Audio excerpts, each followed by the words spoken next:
ನಮಸ್ತೆ ಎಲ್ರಿಗೂ. ಹೇಗಿದ್ದೀರಾ? ಎಲ್ಲರೂ ಚೆನ್ನಾಗಿದ್ದೀರಾ? ನಾನು ಚೆನ್ನಾಗಿದ್ದೀನಿ, ನೀವು ಚೆನ್ನಾಗಿದ್ದೀರಾ? ಇವತ್ತಿನ ಬ್ಲಾಗ್ ಏನಪ್ಪ ಮಾಡ್ತಾ ಇದ್ದೀನಿ ಅಂದರೆ, ನನ್ನ ಮಗನ ಹತ್ರ ನಾನು ಮಾರ್ನಿಂಗ್ ಅವ್ನ ಕ್ಲಾಸಿಗೆ ಹೋದಾಗ ಸ್ವಲ್ಪ ರೇಷನ್ ಖಾಲಿ ಆಗಿತ್ತು, ಸ್ವಲ್ಪ ತಂದುಕೊಡು ಯೋಗಿ ಅಂತ ಹೇಳಿದ್ದೆ. ಪಾಪ ನಾನು ಕ್ಲಾಸಿಗೆ ಹೋಗ್ತಾ ಇದ್ದೀನಮ್ಮ, ಬೇಗ ಬಿಟ್ಟರೆ ತಂದು ಕೊಡ್ತೀನಿ ಅಂತ ಹೇಳಿದ್ದ. ಪಾಪ 4 ಗಂಟೆಗೆ ಕ್ಲಾಸ್ ಬಿಡೋದಲ್ವ, ಬೇಗ ಎಲ್ಲಿ ಬಿಡ್ತಾರೆ. ಅವನು ಅಷ್ಟಾದ್ರೂ ಸ್ವಲ್ಪ ಆದರೂ ತೊಗೊಂಬ ಅಂತ ಹೇಳಿದ್ದೆ. ಸ್ವಲ್ಪ ಮೇನಿರೋದು ತರಿಸಿದ್ದೆ. ಪಾಪ ಅವ್ನು ತರ್ತಿದ್ದಾನೆ. ಇವಾಗ ಕ್ಲಾಸ್ ಬಿಟ್ಟಿದ್ದೇನೋ, ಬರ್ತಿದ್ದಾನೆ. ಬನ್ನಿ ನೋಡೋಣ ಏನೇನು ತಂದಿದ್ದಾನೆ. ಬರ್ತಿದ್ದಾನೆ ನೋಡಿ ನನ್ನ ಮಗ ಯೋಗಿ. ಥ್ಯಾಂಕ್ಸ್ ಮಗನೇ. ಅಂದರೆ ನಮ್ಮ ಮನೆಯವರು ಬೆಂಗಳೂರಲ್ಲಿದ್ದಾರೆ, ಅದಕ್ಕೆ ಸಿಟಿಯಲ್ಲಿ ಹೋಗಿ ತರೋಕ್ಕೆ ಸ್ವಲ್ಪ ದೂರ ಆಗುತ್ತೆ. ನನ್ನ ಮಗ ಹಾಗೆ ನನ್ನ ಮಗಳು ಸಿಟಿಗೆ ಹೋಗ್ತಾರೆ ಓದೋಕ್ಕೆ, ಕ್ಲಾಸ್ಗೆ ಹೋಗ್ತಾರಲ್ಲ, ಅಲ್ಲಿಂದನೇ ಎಲ್ಲ ತಂದು ಕೊಡ್ತಾರೆ. ಏನಾದರೂ ತರಿಸ್ಬೇಕಂದ್ರೆ ನಾನು ಅವ್ರ ಹತ್ರನೇ ತರಿಸ್ಕೊಳ್ಳೋದು. ಎಲ್ಲರೂ ಸಪೋರ್ಟ್ ಮಾಡಿ. Thank you. ಆಯ್ತಾ ಮಗನೇ? ಪಾಪ ಅವನು ಎಷ್ಟು ಹೆಲ್ಪ್ ಮಾಡ್ತಾನೆ ನೋಡಿ ನನಗೆ. ರೇಷನ್ ಎಲ್ಲ ತಂದು ಕೊಟ್ಟಿದ್ದಾನೆ, ಸ್ವಲ್ಪ ಆದ್ರೂ ಮನೆಗೆ ಬೇಕಿರೋ ಸಾಮಾನೆಲ್ಲ ತಂದು ಕೊಟ್ಟಿದ್ದಾನೆ. ಥ್ಯಾಂಕ್ಸ್ ಮಗನೇ, ಥ್ಯಾಂಕ್ ಯು ಸೋ ಮಚ್. ಇಷ್ಟು ತಂದಿದ್ದಾನೆ ನನ್ನ ಮಗ ಯೋಗಿ. ಥ್ಯಾಂಕ್ಸ್ ಅಂತ ಹೇಳೋಕ್ಕೆ ಇಷ್ಟಪಡ್ತೀನಿ ಅವನಿಗೆ. ಥ್ಯಾಂಕ್ ಯು ಮಗ. ಬಾ ಊಟ ಮಾಡು, ಕೈಕಾಲು ಮುಖ ತೊಳ್ಕೊಂಡು ಊಟ ಮಾಡು, ಆಮೇಲೆ ಹೋಮ್ವರ್ಕ್ ಅಂತ ಬರ್ಕೊ ಅಂತೆ. Thank you. ಸುಸ್ತಾಯ್ತಾ ಅಲ್ಲಿಂದ ಬರೋದಷ್ಟೊತ್ತಿಗೆ? ಬಸ್ಸಲ್ಲಿ ಇಟ್ಕೊಂಡು ಬಂದಿದೆಯಲ್ಲ, ಸುಸ್ತಾಗಿದೆಯಲ್ಲ? ಬಸ್ ತುಂಬ ರಶ್ ಇತ್ತ ಮಗನೇ? ಪಾಪ ನನ್ನ ಮಗ ಇಷ್ಟಾದರೂ ಹೆಲ್ಪ್ ಮಾಡ್ತಾನೆ. ಅಲ್ಲಿ ನನ್ನ ಮಗಳು ಕುಂತಿದ್ದಾಳೆ, ಓದ್ಕೊಳ್ಳೋ ಅಂದರೆ ಇವಾಗ ಓದ್ಕೋಬೇಕಮ್ಮ ಅಂತ ಅಂದ್ಲು. ಎಲ್ಲರೂ ಸಪೋರ್ಟ್ ಮಾಡಿ, ಲೈಕ್ ಮಾಡಿ. ನನ್ನ ವಿಡಿಯೋ ನಿಮ್ಗೆ ಇಷ್ಟ ಆದರೆ ಬ್ಲಾಗು ಸಪೋರ್ಟ್ ಮಾಡಿ ಅಂತ ಹೇಳೋಕ್ಕೆ ಇಷ್ಟಪಡ್ತೀನಿ. Thank you guys. ನಾನು ತರಿಸಿರೋ ಸಾಮಾನೆಲ್ಲ ತಂದಿದ್ದಾನೆ ಅಂತ ನೋಡೋಣ ಬನ್ನಿ. ಎಲ್ಲ ತಂದಿದ್ದಾನೆ ಪಾಪ. ಸೊಪ್ಪು ಮತ್ತು ಹಸಿಮೆಣ್ಸಿನ್ಕಾಯಿ ಎಲ್ಲ ತರಿಸಿದ್ದೆ. ಕಡಲೆ ಹಿಟ್ಟು ಸೋಪ್ ಹಾಕ್ತೀವಿ ನಾವು, ಅದು ಮತ್ತು ಸನ್ಫ್ಲವರ್ ಆಯಿಲು 5 kg ಅವನಿಗೆ ಇಟ್ಕೊಂಬರೋಕ್ಕಾಗಲ್ಲ ಅಂತ 1 kg ಸಾಕಂತ ತರಿಸಿದ್ದೀನಿ. ಎಲ್ಲ ಮನೆಗೆ ಬೇಕಿರೋ ಸ್ವಲ್ಪನೇ ತರಿಸಿದ್ದಾನೆ. ಪಾಪ ಅವನು ಇಷ್ಟಾದರೂ ತಂದಿದ್ದಾನಲ್ಲ, ಅವನಿಗೂ ಬ್ಯಾಗ್ ಎಲ್ಲ ತೊಗೊಂಡು, ಬುಕ್ಸ್ ಎಲ್ಲ ತುಂಬ ಭಾರ ಇರ್ತವೆ, ಅಂಥದ್ರಲ್ಲಿ ಸಾಮಾನೆಲ್ಲ ತೊಗೊಂಬಂದಿದ್ದಾನೆ ರೇಷನ್ನು. ಥ್ಯಾಂಕ್ಸ್ ನನ್ನ ಮಗನಿಗೆ. ನಾನು ನೀಟಾಗಿ ಹಾಗೆ ಹಸಿಮೆಣ್ಸಿನ್ಕಾಯಿ ಹಾಗೆ ಇಟ್ಟರೆ ಎಲ್ಲ ಇದು ಕೊಳ್ತೋಗ್ತವೆ ಫ್ರಿಜ್ಜಲ್ಲಿ, ಅದಕ್ಕೆ ನೀಟಾಗೆಲ್ಲ ಬಿಡಿಸಿ ಇಡ್ತಾಯಿದ್ದೀನಿ. ನೋಡಿ ಇಷ್ಟೆಲ್ಲ ಸಾಮಾನು ತಂದಿದ್ದಾನೆ ನನ್ನ ಮಗ. ಶಾಂಪು, ಸೋಪು ಎಲ್ಲ ತಂದಿದ್ದಾನೆ ಪಾಪ. ನಾನು ಹೇಳಿರೋ ಸಾಮಾನೆಲ್ಲ ತಂದು ಕೊಟ್ಟಿದ್ದಾನೆ.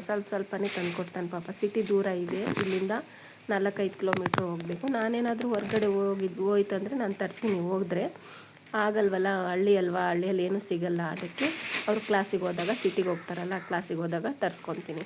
ಸೊಪ್ಪೆಲ್ಲ ಹಿಂಗಿಡಿಸಿ ಇಟ್ಕೊಳ್ಳೋಣ ಅಂತ ಎಲ್ಲ ಕ್ಲೀನ್ ಮಾಡ್ತಾಯಿದ್ದೀನಿ. ಹಾಗೆ ಇಟ್ಟರೆ ಮತ್ತೆ ಅವಸರಕ್ಕೆ ಸಾಂಬಾರು ಮಾಡಬೇಕಂದ್ರೆ ಎಲ್ಲ ಕ್ಲೀನ್ ಮಾಡ್ಕೊಂಡು ಆವಾಗಲೇ ಮಾಡೋಕ್ಕಾಗಲ್ಲ, ಲೇಟ್ ಆಗುತ್ತೆ ಅಂತ ಎಲ್ಲ ಬಿಡಿಸಿಟ್ಟು ಫ್ರಿಜ್ಜಲ್ಲಿ ಇಟ್ಕೊಂಡ್ಬಿಟ್ರೆ ನಾವು ಯಾವಾಗ ಬೇಕೋ ಆವಾಗ ನಾವು ಮನೆಯಲ್ಲಿ ಸಾಂಬಾರು ಮಾಡ್ಕೋಬೋದು.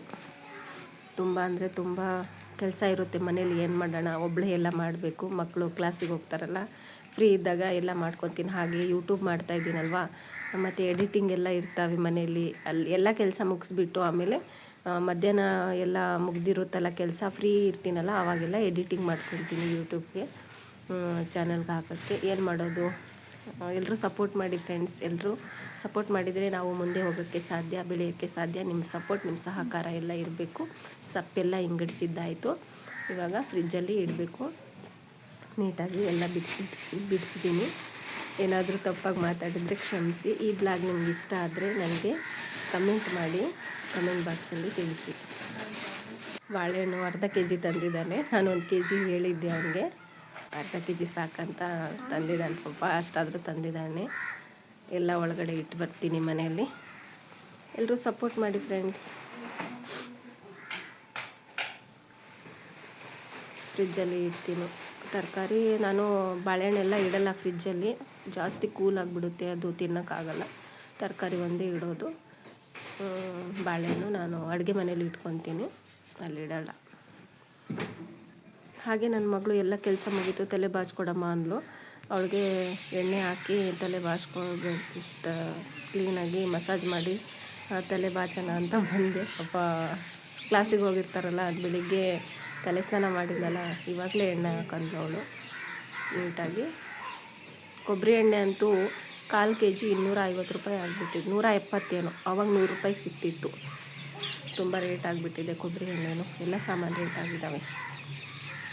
ನನ್ನ ಮಗಳು ಇವಳು ನಂದಿನಿ, ತಲೆ ಬಾಚ್ತಾ ಇದ್ದೀನಿ ಅವಳಿಗೆ. 8ನೇ ಕ್ಲಾಸ್ ಓದ್ತಿದ್ದಾಳೆ. ನನ್ನ ಮಗ 6ನೇ ಕ್ಲಾಸ್ ಓದ್ತಿದ್ದಾನೆ. ಎಲ್ಲರೂ ಸಪೋರ್ಟ್ ಮಾಡಿ. ಈ ಬ್ಲಾಗ್ ನಿಮ್ಗೆ ಇಷ್ಟ ಆದರೆ ಎಲ್ಲರೂ ಲೈಕ್ ಕೊಡಿ, ಸಪೋರ್ಟ್ ಮಾಡಿ. ಹಾಗೆ ಹೊಸಬ್ರು ಯಾರಾದರೂ ನೋಡ್ತಾ ಇದ್ದರೆ ಸಬ್ಸ್ಕ್ರೈಬ್ ಆಗೋದು ಮರಿಬೇಡಿ. ಎಲ್ಲರೂ ಸಪೋರ್ಟ್ ಮಾಡಿ ಅಂತ ಹೇಳೋಕ್ಕೆ ಇಷ್ಟಪಡ್ತೀನಿ.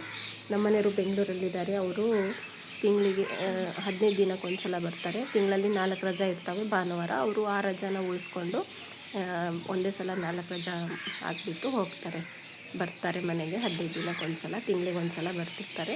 ಅಲ್ಲಿವರೆಗೂ ನಾವೇ ಇರ್ತೀವಲ್ವ. ನನ್ನ ಮಕ್ಕಳೇ ನನಗೆ ತುಂಬ ಹೆಲ್ಪ್ ಮಾಡ್ತಾರೆ. ಏನಾದರೂ ಸಾಮಾನು ತರಬೇಕು ಅವರೇ ತಂದುಕೊಡೋದು. ಎಲ್ಲರೂ ಸಪೋರ್ಟ್ ಮಾಡಿ ಫ್ರೆಂಡ್ಸ್, ಎಲ್ಲರೂ ಸಪೋರ್ಟ್ ಮಾಡಿ ಅಂತ ನೆಕ್ಸ್ಟ್ ಬ್ಲಾಗಲ್ಲಿ ಸಿಗೋಣ. ಥ್ಯಾಂಕ್ ಯು, ಬಾಯ್.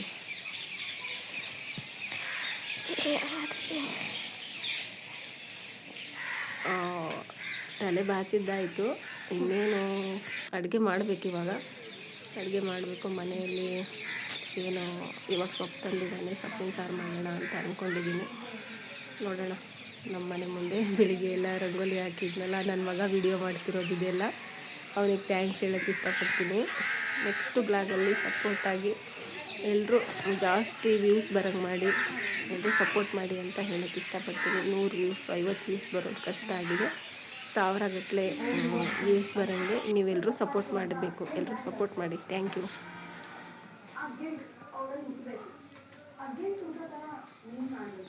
ಓದ್ಕೊತಾ ಇದೆಯಾ ಯೋಗಿ?